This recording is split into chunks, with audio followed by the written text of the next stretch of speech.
From the School of Life Foundation, this is another episode of What You Given, a broadcast based on the invitation, find what brings you joy and match it to the needs of the world.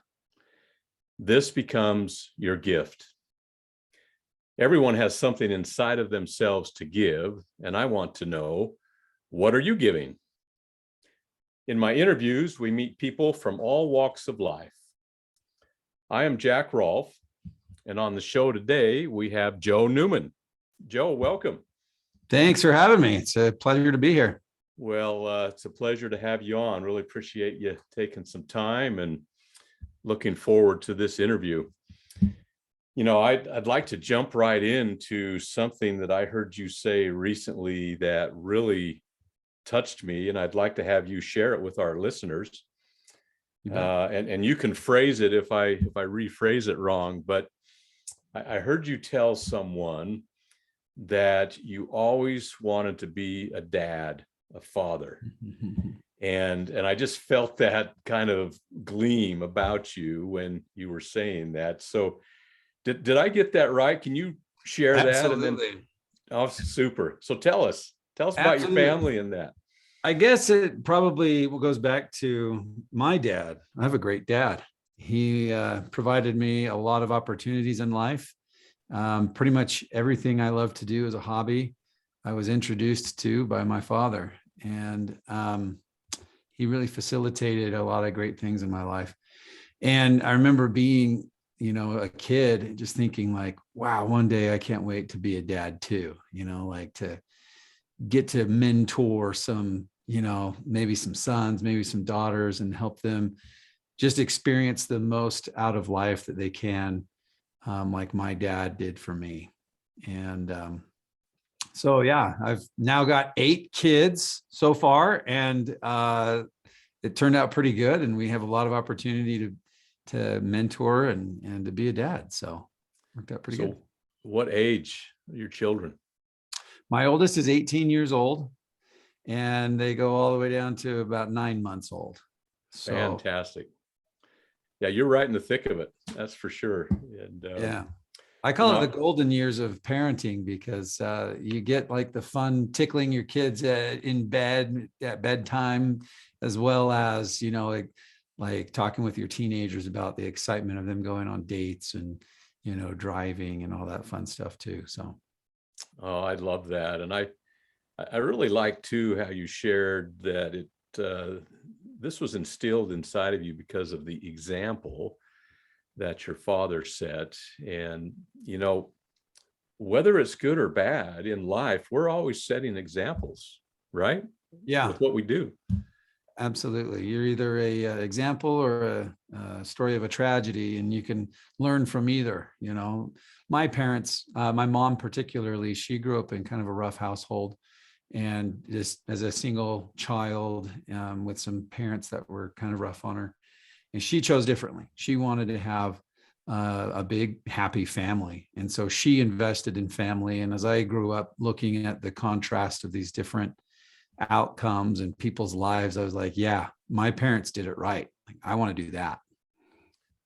As you were speaking there, it made me think of one of the things we teach in the School of Life Foundation, and that is we all have challenges in life every day, some large, some small. Every challenge can be a problem or an opportunity. The choice is ours as to what we make out of it.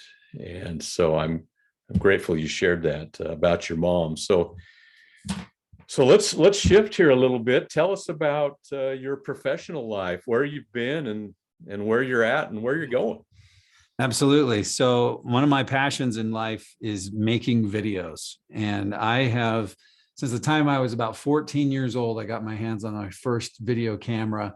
It was a friend's dad's old camera from the 70s that had like a VCR backpack that you had to carry on your back that was attached to a shoulder mount camera, Yeah.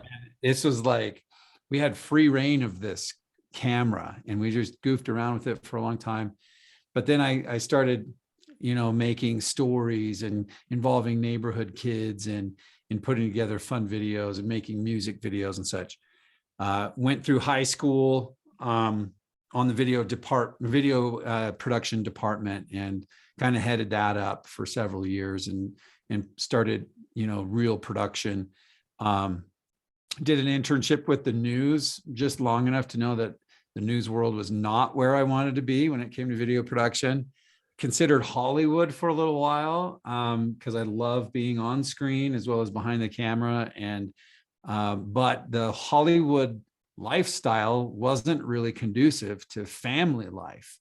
And so there was this really difficult decision to make there. And ultimately, I ended up starting my own company, a production company in Salt Lake for about 13 years. And we did small corporate stuff and also, family productions. And so did that for a while. And then I took an opportunity to transfer to St. George, lived down in southern Utah, and took a job with the county tourism office down here.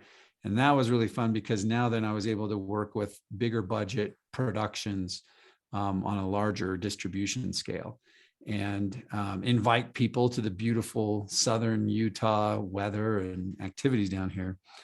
But really my passion still was with parenting and families and all this. And so then about 3 years ago, I crossed paths with the founders of a new counseling center called Life Launch Centers.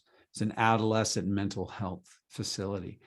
And as I started some side work for them, doing some production for them, I quickly realized, like, this is my life's work, like to use my video production skills in helping strengthen families and strengthen futures, and help spread good education about mental health, and use those video skills that I came with to help spread it on a large scale. And so that's what we've been doing for the last few years, is building video training series that run in schools, that run with families and individuals, and try to help strengthen families and strengthen futures. A couple of things that jump out to me. First of all, when I open up the show, I mentioned that we talk to people from all walks of life, and I absolutely love that, because we're all different and we all have different things that shape our life, and that's part of what we try to focus on in this broadcast. And then you mentioned when you found this organization, Life Launch Centers, you knew it was your life's work. And we talk about on the show, and we'll get more into this in a minute, that's one of those inspirational moments in life when your soul speaks to you and it helps guide you towards your mission, your dreams, and your passion. And so we're going to dig into that deeper. But before we get there, we jump into the first really major question of the process of finding what brings you joy and matching it to the needs of the world. And that question is, what brings you joy? You've already kind of mentioned a little bit, but if you were to frame that in one answer, what brings you joy? Family, for sure. Number one is family. It's really, really hard. It's really challenging. And I don't want to like sugarcoat family life, that everything's always beautiful. But I believe that it's through the struggles that we really experience joy in life. And so, it's like just last night, I was having some pretty tough conversation with my 17-year-old daughter about technology and phones and stuff, and you fight this battle really as a parent every day, trying to keep your kids safe and help them grow in a happy and healthy way. And then the grand payoff is when they, take hold of those principles and experience joy in their own life because they chose the path of wisdom. And you happen to have been privileged to be a part of that. That's like the golden moments for me. And I love that. And so really, as I've been listening to you, when you say family brings you joy, I hear a couple of things. One is raising your own family, of course, but secondly, through your career, you're helping other families, correct? And that's bringing you joy as well. Hopefully helping other families. We have seen a lot of families get some solid answers and some solid research and new practices and things they can incorporate into their family system to improve their overall family happiness. You know, like family can be the source of our greatest sorrows in life, as well as our greatest joys. And it really depends on those relationships. And there's so much great research out there about different aspects of our relationships. You know, like John Gottman's got a lot of stuff about companionship and how to have solid relationships in a spousal relationship, but as well as with kids. And it seems like we just get so busy today, even with the world of knowledge at our fingertips, we often don't take the time to invest in the learning that really brings us the longest lasting joy. You know, I, as well as many other people, are too busy out there chasing the almighty dollar, thinking that that's going to bring us the greatest joy in life. Like if we can just reach this certain number or have this certain amount in our bank account, that we're going to have, you know, joy and peace. But no, I've learned from several great mentors in my life, particularly my older brother, who he has become very successful financially, but it's taken a toll on his family. And while he has pretty good relationships with his kids, you know, his marriage suffered. And he looks at me and he says, "Man, you're the richest guy I know." And he's an investment banker, so he works with people that, you know, have millions and millions of dollars. He manages something like over $70 billion of other people's money. And he's like, everybody I know with a lot of money is kind of miserable. Their family relationships really suffer. He said, but you've invested in family and those relationships. And he's like, there's no amount of money that can buy that. That's fascinating to hear that, you know, being shared from somebody that's going through it, living it.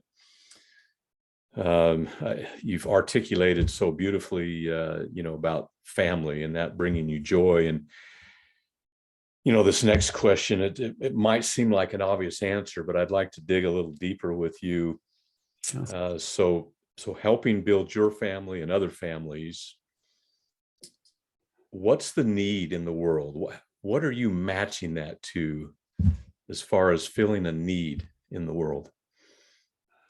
I think the need that I'm trying to fill is bringing the good, solid research into practical application for everybody else. Like, I'm a real how it works kind of guy. And so, you know, when we're talking about relationships and, like, for example, some of John Gottman stuff about, you know, he talks about the 4 horsemen of the apocalypse of relationships, and how when we allow these certain characteristics into our family life, that it can really cause it to be the source of our greatest sorrows rather than the source of our greatest joys. And he's been out there for a long time. He's doing a lot of great things, educating. And it's like, man, if we can help spread those good, solid research-based principles, even on a broader scale, and help other people experience more joy in their lives because they apply it, they learn it, and they apply it, then we all grow stronger together as a community. And I think particularly today, it's almost like an oxymoron, or I guess it's an irony that we have the complete the complete library of human knowledge at our fingertips. And yet we're seeing so many families struggling even more today, so with addiction, with anxiety, depression, trauma, suicide, all these negative social indicators. Even though we have all the good research there right for us. And it's, you know, it's a matter of putting in the time to learn the principles, putting them into practice, and investing in really what does bring us happiness, and that's those relationships. Well, thank you for that. And I agree. You hit the nail right on the head. If there was ever a time in the world that there's a need to strengthen families, now is the time. Yeah. And we need as many people on board with that to help make the world a better place. And, another thing that we teach in the School of Life Foundation is it doesn't matter wherever we're at in life, we're always reaching out to someone and they're grabbing us and pulling us along. And then we can take the other arm and reach out and maybe we're pulling someone. But the key is we're all pulling together if we'll take that approach. And then we can all get there together as far as, obtaining that happiness and that joy, which brings, as you've described, true success and true peace in our life. And, this process of finding what brings you joy and matching it to the needs of the world, I truly believe that most of us don't even realize that we're going through the process. I've put it into 3 steps that I believe. First, we discover what our talents and our skills are, and that leads us to joy when we're doing those things. Then we develop that knowledge of those talents and skills into a dream, which becomes a mission, which becomes our purpose in life. And then we develop, we deliver that then as our gift to the world. So you've kind of described that discovering part. First of all, there was inspiration from your father, and then the inspiration you had when you found Life Launch Centers. Can you think of any other sparks or times in your life where you've had one of those aha moments? This is what I need to be doing, or I am doing the right thing.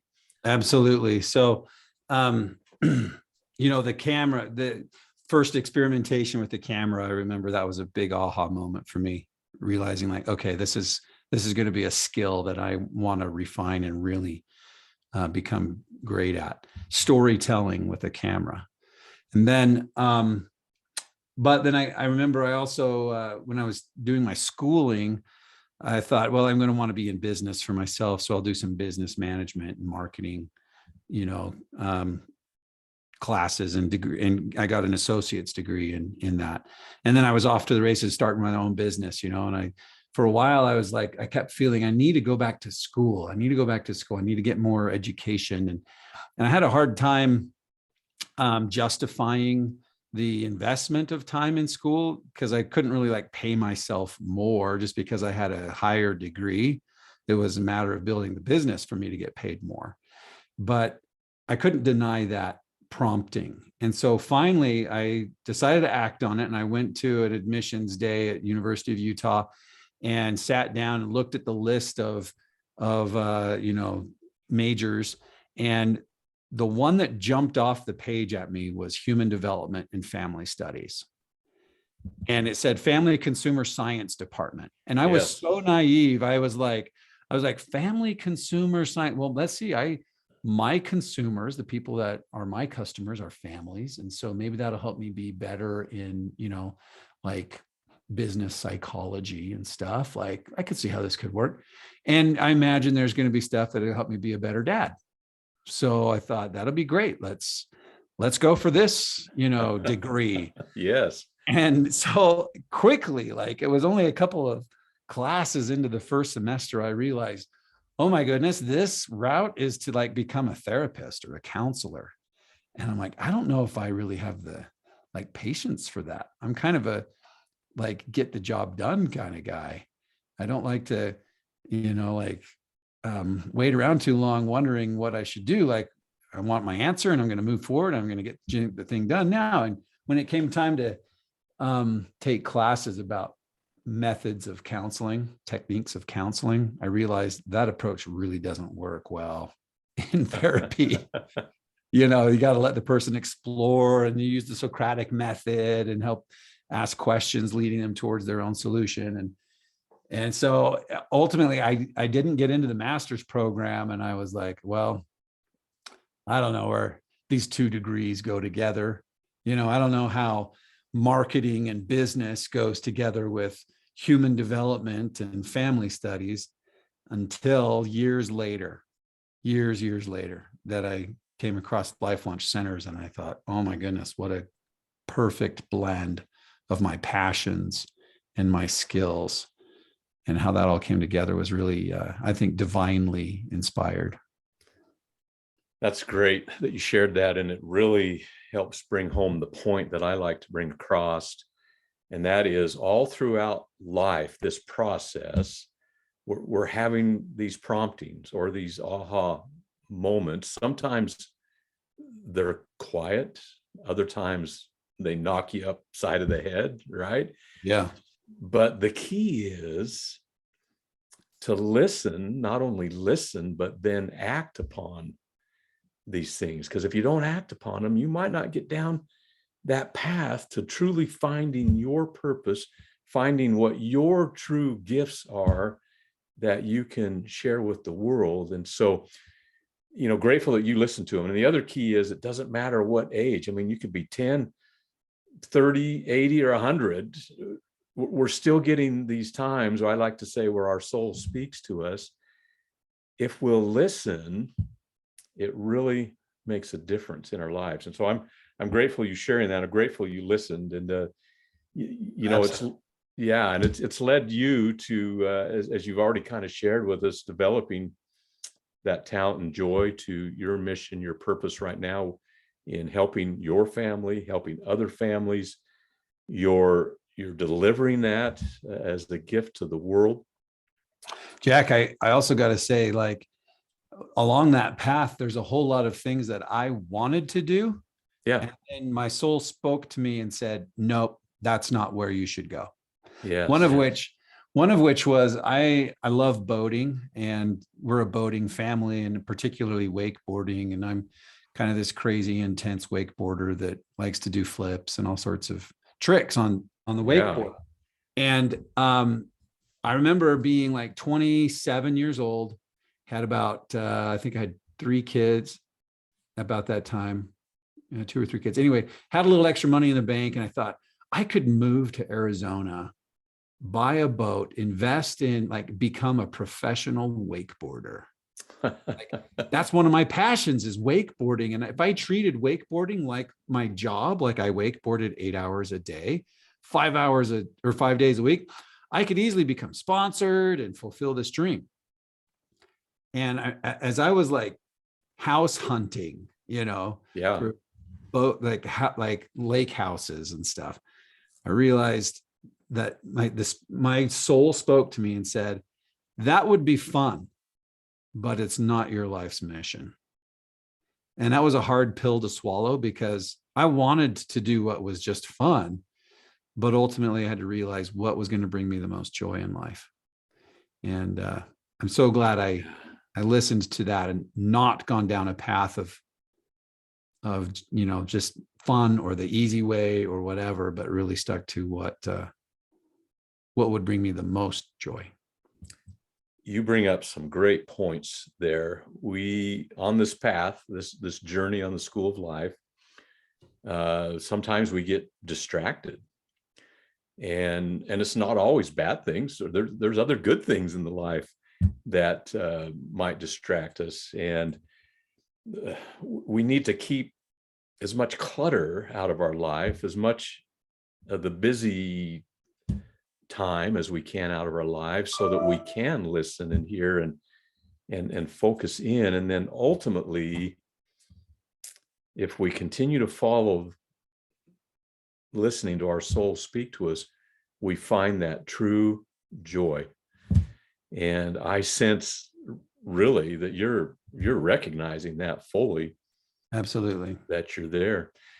And now you're there now, but there's going to be even more, right? There's going to be other things. Yeah. I'm only like halfway through this life. I mean, I'm 41 years old, and who knows how long I'll live, but it is kind of fun knowing that there's going to be a lot more ways that my soul speaks to me and says, okay, here's the next chapter.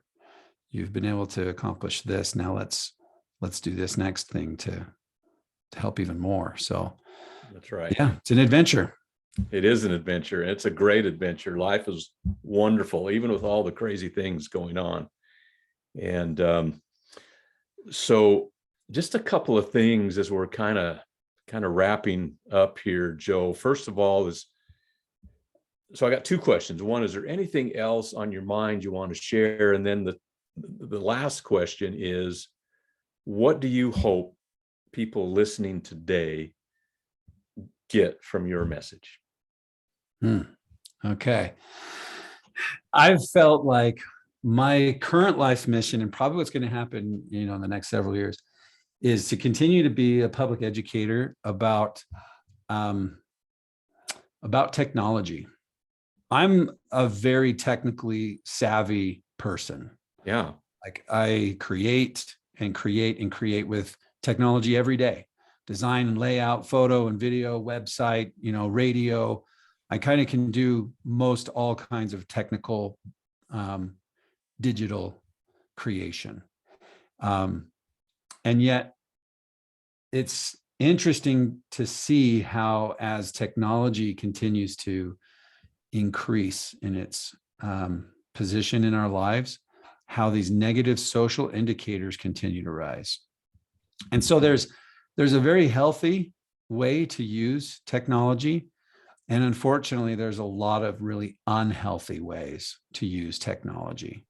Yes. And that seems to be my mission, is to go out and be a voice for parents and for youth to say, hey guys, listen up. This is how we use technology to be healthy and not harmful. And it's kind of counterculture in today.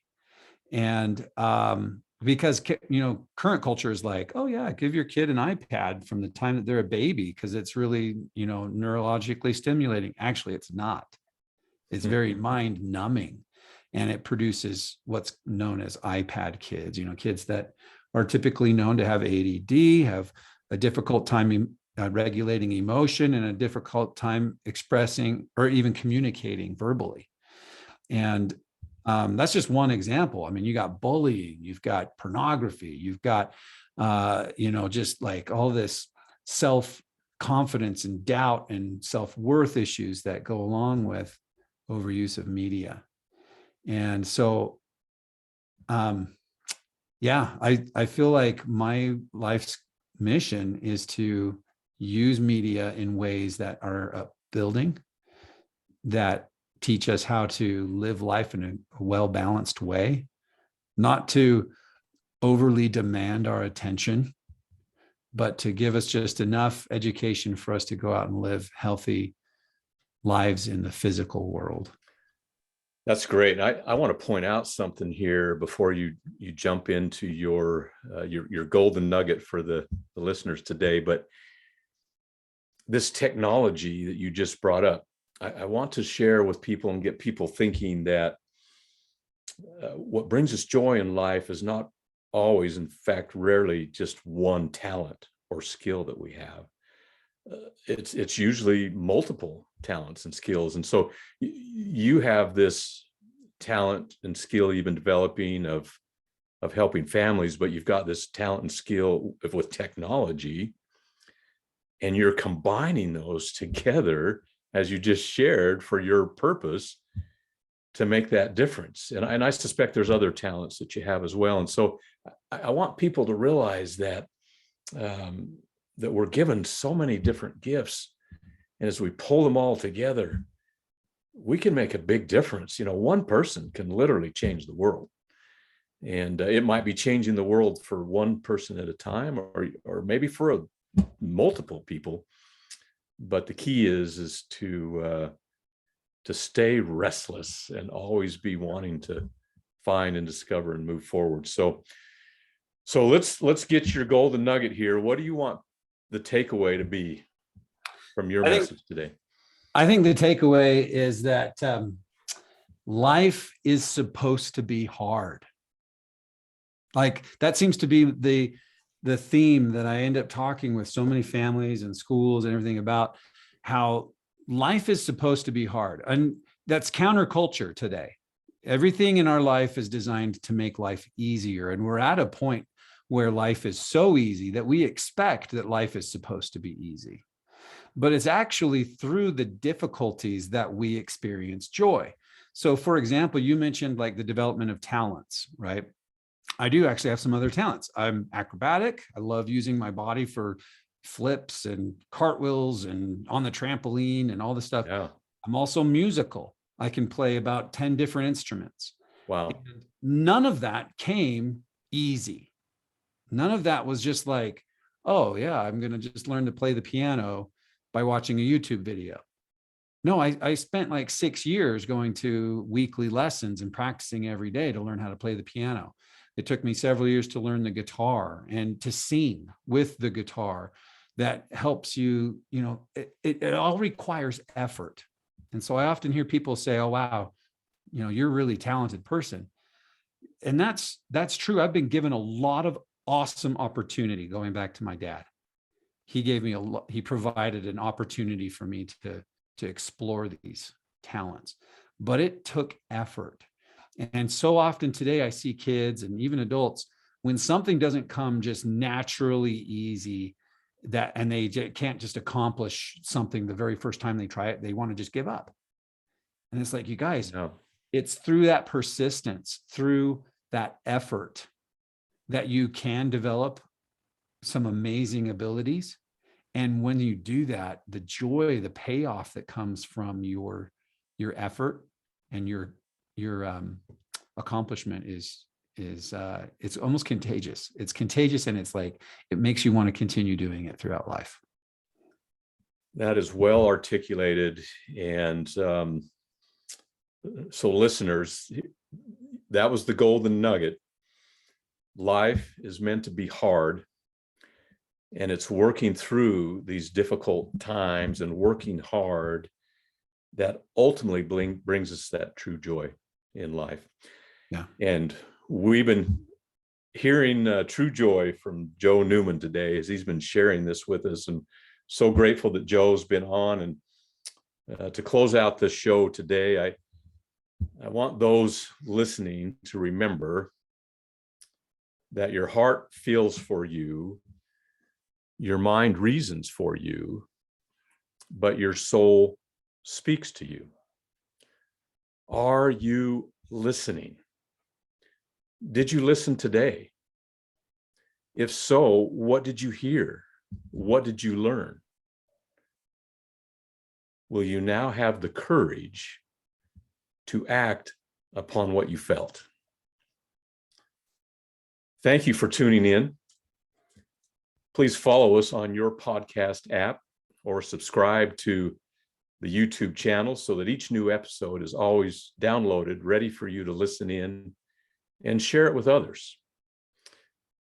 We always love to have you leave a review. If you want to send us a message or desire to be on the show, you can send an email to whatchagiven@gmail.com. A special thank you goes out to our producers, Ben and Kayla Martin. Now it's time to move upward and onward and ask yourself, what you given?